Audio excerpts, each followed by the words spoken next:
করো লা ইলাহা ইল্লাল্লাহ, জোরে জোরে লা ইলাহা ইল্লাল্লাহ, লা ইলাহা ইল্লাল্লাহ, লা ইলাহা ইল্লাল্লাহ, লা ইলাহা ইল্লাল্লাহ। হাতে করে হাতের কাম, পায়ে করে পায়ের কাম, ওরে মামিন জবানে জপ, ওরে মামিন মুখতে বলো আল্লাহ তাআলার মধুর নাম লা ইলাহা ইল্লাল্লাহ, লা ইলাহা ইল্লাল্লাহ। বহু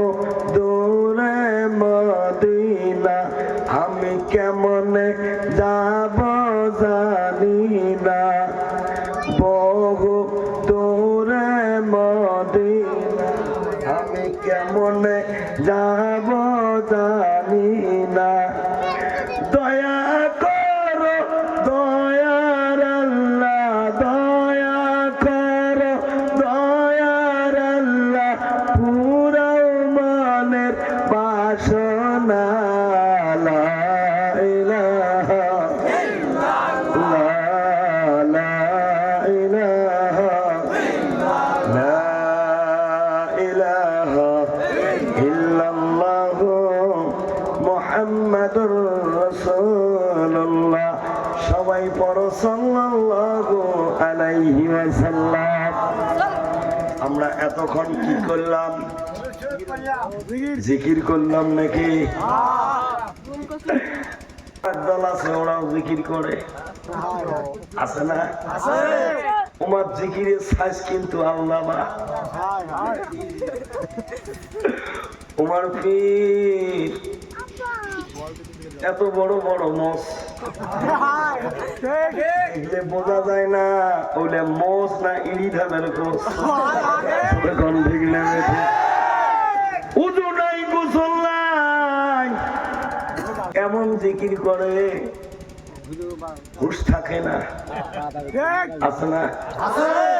বগল দিয়ে জিকিরের মাহফিলের পাশ দিয়ে যদি এখন কেউ যায়, এই জায়গায় কোনো বন্ধ আছে?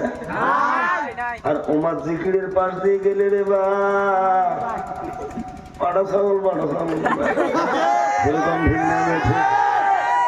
কি খায় সেটা আমি বলবো না, কারণ জ্ঞানী গুণী ভদ্র সমাজ সমজদার লোককে নিয়ে ইশারায় কাফি।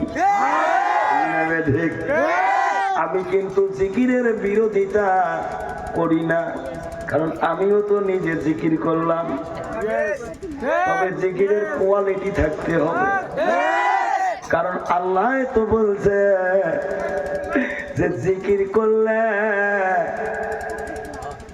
কলব জিন্দা হয়। আর তোমার জিকিরের কি সাজবে বা আছে না নাই? কুতিষ্কারা যেরকম ঠিক নেবে, ঠিক জিকির করে না দাবড়ায়, বোঝা যায় না। তোমার জিকির দেখিয়ে দুই ফেরেশতাও টেনশনে পড়ে যায়, কলম নিয়ে খালি কামড়ায়।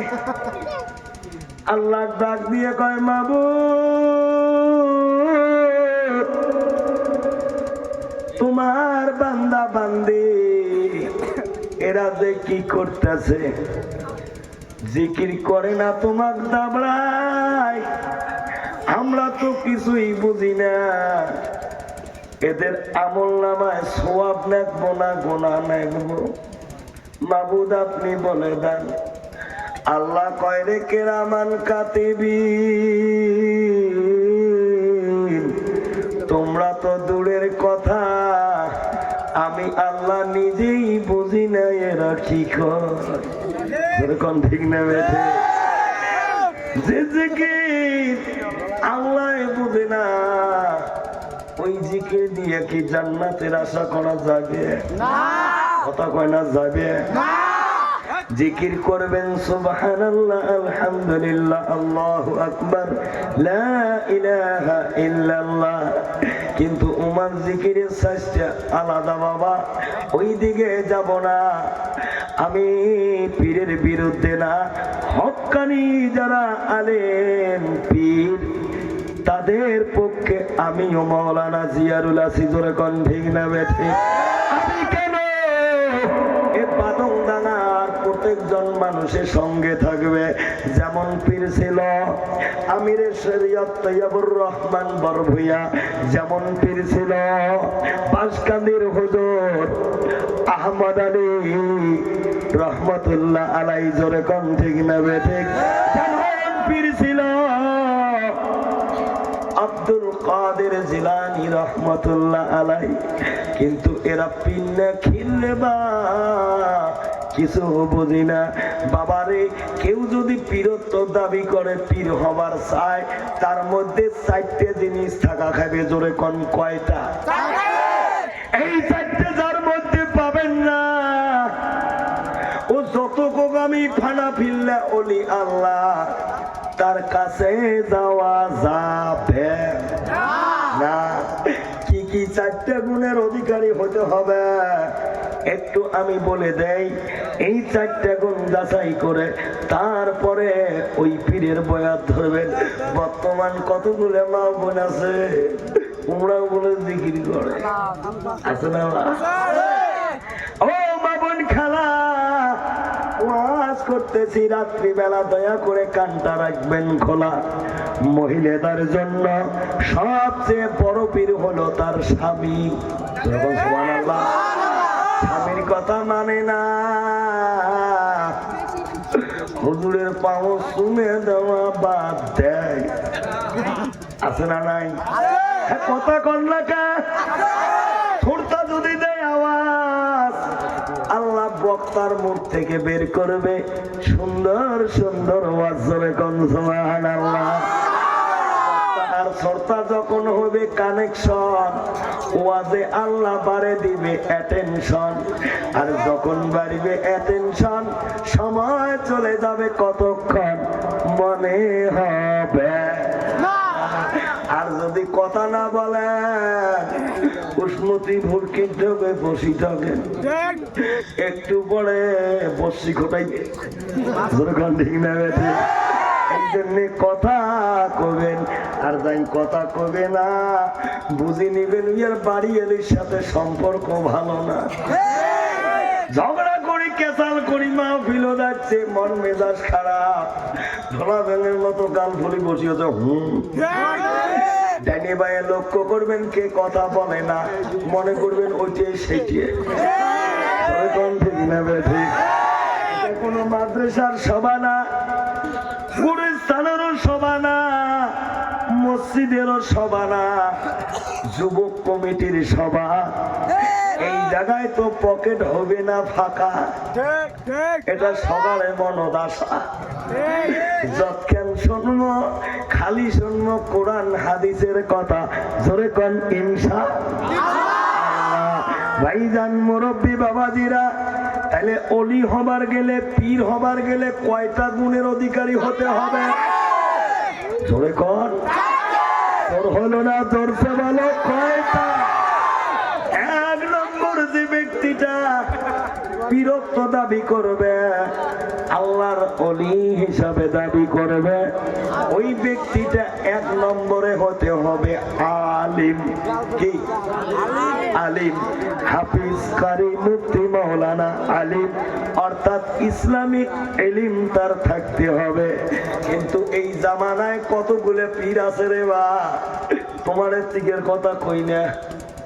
1 মাস আগে আমার ওইদিকে একটা পীর আসছে রে বা, খালি কথা কয় আর বোকারির এত পৃষ্ঠে, বোকারির এত পৃষ্ঠে। আমি ছিলাম, আমার এক শালা মুফতি ছিল, চল পীরের সঙ্গে সাক্ষাৎ করবো, তাইলে আমরাও মোলাকাত করবো, বয়াত আমরাও পড়বো, যদি হক্কানি হয়। কতক্ষণ না খায় ভাই হুজুর, বোকারির এত নম্বর হাদিস। এ ভাই মুখের কথা হবে না, বোকারি আমি সামনে দিলাম, দেখে দে মুই তো আরবি জানো না, আরবি জানে না, কিন্তু পীরত্ব দাবি করে। এই জামানায় এমন ভণ্ড আছে না নাই? কত কন্যাকে আছে না নাই? ছিল পীর বেটাও পীর, কয় পীরের বেটা পীর জাদা, পীরের বেটা পীর জাদা। আমি কই পীরের বেটা সবগুলো পীর জাদা হয় না, 4টা গুণ যদি থাকে তবে অবশ্যই পীর জাদা হতে পারে। এই 4টা গুণের বাইরে আছে যেটা, ওটা পীর জাদা না, ওটা হলো হারাম ঠিক না বেটা? পীর হতে গেলে আলেম হতে হবে। কি আলেম হতে হবে? 2 নম্বর, তার সুন্নতের তাবেদারি থাকতে হবে। কিসের? সুন্নতের তাবেদারি থাকতে হবে। 3 নম্বর, ওই ব্যক্তিটা 5 ওয়াক্ত ছেড়ে দেন, তাহাজ্জুদ গুজার হতে হবে, তাহাজ্জুদ যেন কাজা না করে। যেরকম সুবহানাল্লাহ। কারণ পৃথিবীর জমিনে যতগুলো ওলি আল্লাহ এসেছে, আল্লাহর মাহবুব ওলি আউলিয়া দরবেশ হয়েছে, তাহাজ্জুদ নামাজের বদৌলতে হয়েছে। যেরকম সুবহানাল্লাহ। আর 4 নম্বরটা হলো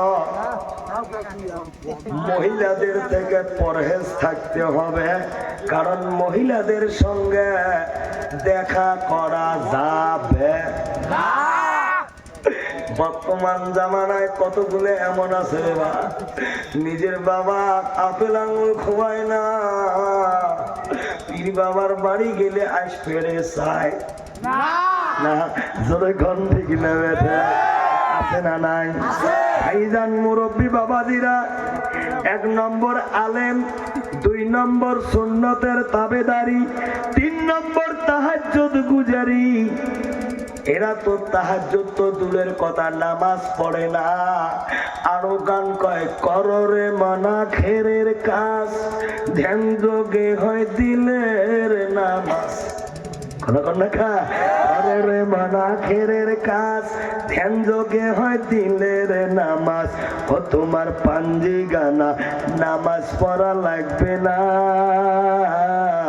জোরে জোরে কম আছে না নাই? আমি বলি কোন শয়তানে বলছে তোদের নামাজ পড়া লাগবে না? হাসর মাঠে নামাজ ছাড়া পা বাড়াইতে পারবে